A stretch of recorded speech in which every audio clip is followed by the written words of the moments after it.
Podeis assentar, abrir lá em Isaías capítulo 45. Essa semana eu fui desafiado a ler o capítulo de um livro, Deus e o Mal. Um livro que me impactou bastante, eu li. E essa relação da dificuldade, da luta com Deus. A gente vai pegar um único versículo do capítulo 45 de Isaías. Mas antes, enquanto vocês procuram, eu quero contar uma história. Porque a gente gosta de história, né? Brasileiro, ele gosta de história. A gente não resiste a uma boa narrativa. E conta a história que um homem fiel a Deus, crente em Cristo Jesus, andava de avião, o avião caiu. Ele não morreu. Depois de alguns dias boiando à deriva, ele chega em uma ilha deserta. E a primeira coisa que ele faz, graças a Deus, Senhor, muito obrigado porque eu sobrevivi. Eu não sei se o meu coração estaria grato ali. Para mim, ele já é um mega crente. Chega na ilha deserta, ele consegue, com muita dificuldade, cortar algumas madeiras, fazer uma pequena cabana para se proteger da chuva, para se proteger de animais selvagens que eventualmente ali vivam. E ele agradece ao Senhor mais uma vez. Senhor, obrigado porque eu consegui construir essa cabana. E aí ele sobrevive alguns dias com ervas e peixe. Ficou fitness. Só salada e carne branca. E pesca e agradece ao Senhor mais uma vez. Senhor, obrigado porque eu estou conseguindo me manter aqui. Alguém grato ao Senhor, um crente de verdade. Mas certo dia, enquanto ele está pescando, ele vê uma fumaça. Corre. A cabana dele pegou fogo. E aí ele para. Senhor, qual é o problema? Eu queria atravessar de avião, o avião caiu. Eu sobrevivi e agradeci. Eu construí a cabana, era tudo que eu tinha. Eu sobrevivi com erva e pescando. E agora o Senhor permite que essa cabana pegue fogo. Senhor, aonde o Senhor está? Afinal, nenhum crente é de ferro, né? Enquanto ele está desesperado, ele não sabe o que faz. Ali a cabana era proteção. Enquanto ele chorava, ele se desespera. Tudo que ele tinha ali começa a pegar fogo. Alguém toca no braço dele, era um homem da marinha. Falou assim, rapaz, vamos embora. Falou assim, embora? Como assim? Não, nós estávamos no mar e vimos o sinal de socorro. Vamos embora. E ele foi resgatado. Isaías 45, versículo 7. Eu formo a luz e crio as trevas. Promovo a paz e causo a desgraça. Eu, Senhor, faço todas as coisas. Talvez o momento de maior tragédia da minha e da sua vida vai ser também um momento de maior oportunidade. Porque nós temos uma garantia. Deus não perdeu o controle. Nada sai do controle de Deus. O grande tema desse capítulo 45 é a soberania absoluta de Deus, a soberania plena de um Deus que é todo poderoso, um Deus que é fantástico, de um Deus que é maravilhoso. No contexto, a profecia lá no versículo 1, versículo 2, o versículo 1 assim, diz o Senhor ao seu ungido a Ciro. Ciro está pelo menos alguns séculos antes do seu nascimento e Deus dá o nome dele. Por isso que alguns teólogos que não são crentes Dizem que esse livro foi escrito mais para frente, porque não tinha como adivinhar o nome. Não tinha mesmo. Deus mostrou, deu o nome, ponto final. Deus dá um nome, falou assim, eu vou levantar alguém que vem da Síria. E olha lá no versículo... se você ler versículo 2, versículo 3, versículo 4, você vai perceber que Deus fala assim, você vai livrar Israel, mesmo sendo um homem ímpio, eu vou te usar. E aqui é o líder que, no final das contas, mais para frente, depois do exílio, ele vence a Babilônia e depois ele manda Israel de volta. Um homem ímpio, usado por Deus. Deus tem um controle sobre o homem ímpio. Deus tem um controle sobre o homem justo. Você pode querer matar o seu chefe, mas Deus tem um controle sobre ele. Você pode estar frustrado com alguém na igreja. Deus tem o controle. Ele é soberano. Agora, eu posso ficar chorando porque a casa pegou fogo. Ou eu posso perceber que o camarada da marinha está ali do lado. Dali vem o meu resgate. Da minha dificuldade, do meu problema, da minha luta, muitas vezes vem grandes oportunidades. Porque aqui o texto diz que Deus faz as trevas e a paz. Deus traz tragédias e as conserta. Ele é absolutamente soberano sobre todas as coisas. Ciro, talvez um dos piores homens em questão de crueldade, um militar cruel, foi ferramenta na mão de um Deus que é todo poderoso. Deus não só permite o mal, Ele cria, planeja e direciona o mal. Muito mais do que permitir, porque quando a gente fala de Deus permitir, dá aquela impressão de que, ai caramba, já foi, agora deixa eu dar uma mudada aqui para consertar. Não. Deus tem o controle da história. Deus tem o controle de todas as coisas. Mesmo que a minha situação esteja muito difícil, eu tenho uma garantia, que Ele tem o controle. Agora avança lá para o versículo 22.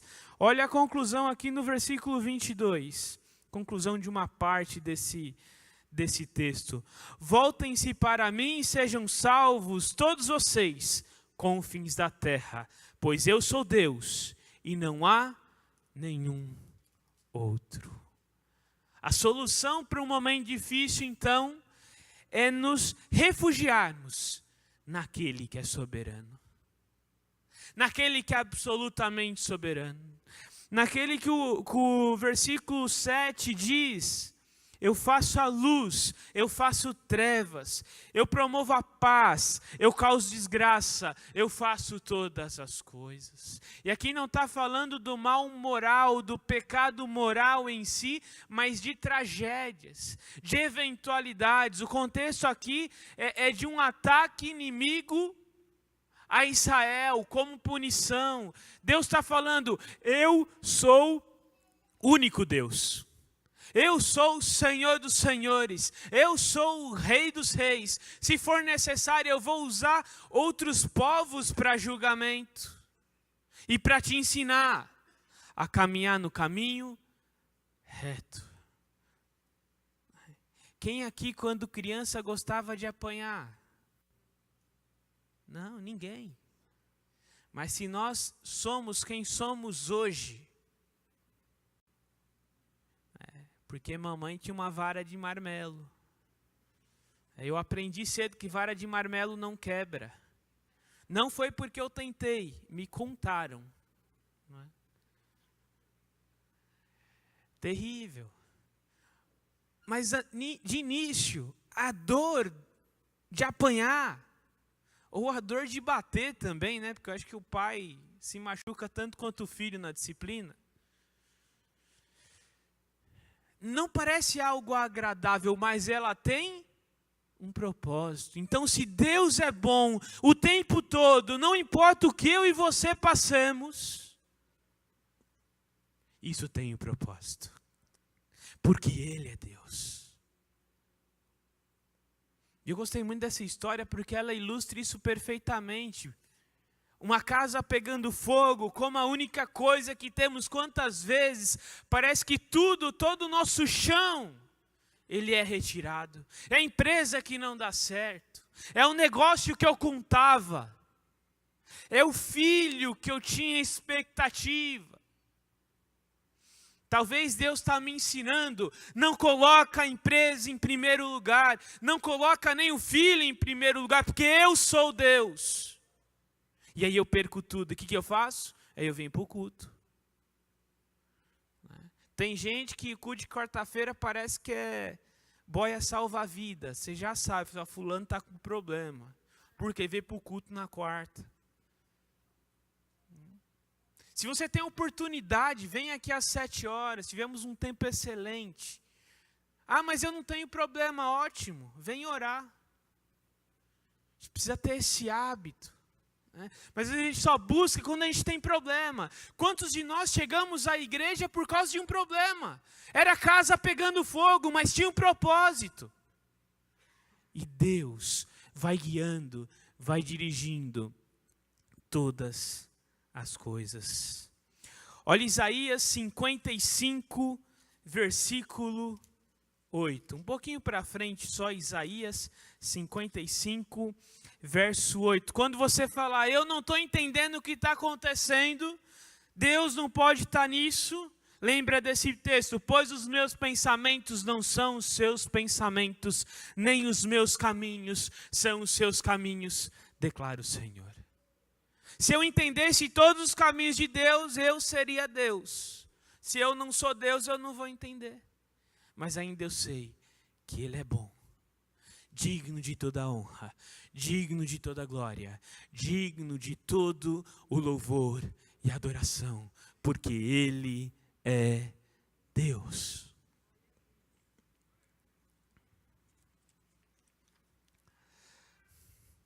Vamos lá para Atos 2:23, eu quero dar alguns exemplos de como um mal terrível faz parte do plano de Deus, do plano soberano e absoluto de um Deus criador de todas as coisas. Atos capítulo 2, versículo 23.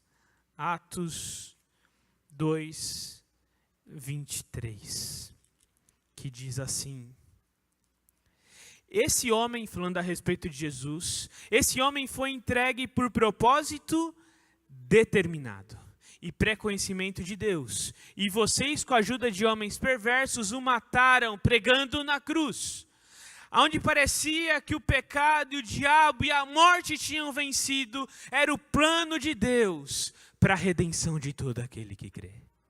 E fazia parte do plano de Deus. Quando Jesus nasceu, ele já sabia que ele veio para morrer. Morrer por mim e por você. Não foi um percalço, não foi um problema. Mas talvez a gente pense, Jesus é Jesus. Então vamos lá para Gênesis 50, 20. Gênesis 50, 20 é uma história conhecida talvez da maioria dos irmãos. José e seus irmãos. Gênesis 50, 20 diz assim. Gênesis 50, 20. Vocês planejaram um mal contra mim, mas Deus tornou em bem, para que fosse preservada a vida de muitos. Infelizmente eu não sei porque a maioria das traduções traduzem por tornou. Aqui a ideia do verbo não é de tornar, de transformar. É a ideia de intenção, intentou. Se eu não me engano, só a Revista e Corrigida traduz assim: vocês intentaram o mal contra mim, mas Deus intentou o bem já era plano de Deus, a personalidade de José. Já imaginou se você tivesse irmão que nem José, você ia jogar ele na cova? Ô menino chato! Era aquele caçula chato. Olha, eu sonhei isso, eu sonhei aquilo. Olha para mim, eu sou o preferido do pai. Né? Até eu queria jogar ele na cova. Deus controlou a personalidade. Deus controlou os irmãos. José é jogado na cova. Rubem tenta recuperar, não consegue. José é vendido. Está na casa da esposa de Potifar. Ela dá em cima, Deus estava soberano. Potifar não matou José porque sabia que ele era íntegro. Só mandou para a cadeia porque ficou entre a cruz e a espada, né?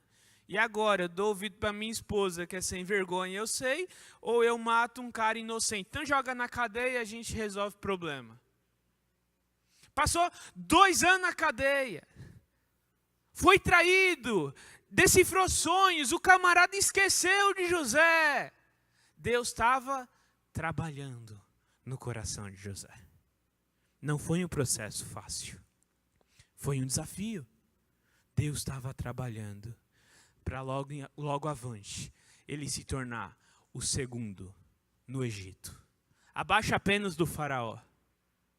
E salvar não só muitas nações, ele salvou naquele momento de fome a linhagem do Messias. Se eu e você estamos aqui, é porque Deus foi soberano na vida e na história de José, por meio de tragédias. Na igreja primitiva, Tertuliano disse, o sangue dos mártires é a semente do cristianismo, século II. Se estamos aqui hoje, é porque muita gente morreu. E morreu pelo propósito de Deus, para que o evangelho avançasse. Deus controlou a história. Homens e mulheres morreram de formas terríveis, sob o controle de Deus, por um propósito maior. Eu e você talvez não entendamos o que nós passamos até hoje. Há países em que cristãos morrem e Deus não perdeu o controle. E se Ele não perdeu o controle, Ele é objeto da minha confiança. E Ele é o único em que eu posso de fato me refugiar, assim como diz Isaías 45, no versículo 22. Voltem-se para mim e sejam salvos, todos vocês confins da terra, pois eu sou Deus e não há nenhum outro. Esses 3 são apenas alguns exemplos. A gente podia citar Jó, Davi, enquanto perseguido por Saul, o próprio Salomão, a família de Davi, as tragédias na família de Davi que fizeram com que Salomão virasse rei. É que se Salomão é rei é porque Davi traiu com Batseba. Deus soberano, sem se contaminar com o pecado, Ele usa, Ele atua nas situações mais difíceis da minha vida e da minha história. Então, não tenha dúvidas. Deus é absolutamente soberano e digno da minha confiança. Quem sabe essa noite você vem aqui olhando para trás e gritando, a casa está pegando fogo. Tudo que eu tenho, nessa ilha deserta, mesmo sendo grato a Deus, um cristão verdadeiro, agora a casa pegou fogo, eu não aguento mais. Tenha certeza que Deus não perdeu o controle. Quem sabe logo, logo, você vai ver o marinheiro para resgatar, para tirar dessa situação, porque Deus conhece todas as coisas. Você vê a casa pegando fogo, Deus vê um sinal de socorro. Não importa a minha luta ou dificuldade, Deus nunca perde controle. Nenhuma luta vem por acaso, apesar de eu não compreender Deus, Ele não deixa de ser bom e misericordioso. Eu nem sempre entendo Deus. Aliás, às vezes eu acho que eu sou mais esperto que Deus, porque se eu tivesse o poder dele, eu acho que ia ser melhor que Ele. Mas não. Eu posso até pensar assim, mas não, porque Ele é sábio, Ele é bom, Ele é o único Deus Todo-Poderoso. Eu posso não compreender, mas eu me submeto e confio nesse único Deus. Se Deus faz a luta e a paz, então é nele quem devo buscar refúgio, e Ele é o único que eu devo confiar. Deus é absolutamente soberano e muitas vezes incompreensível. Deus, Ele é absolutamente soberano, mas muitas vezes Ele é incompreensível. E quando eu não compreendo Deus, o que eu preciso fazer? Confiar, porque Ele é Deus e Ele é bom o tempo todo. Pai amado, Pai querido, com coração humilde, ó Deus, nesse momento nós queremos nos rendermos a Ti, ó Pai. Quantas vezes, Senhor, temos um coração arrogante, à semelhança do povo de Israel no passado.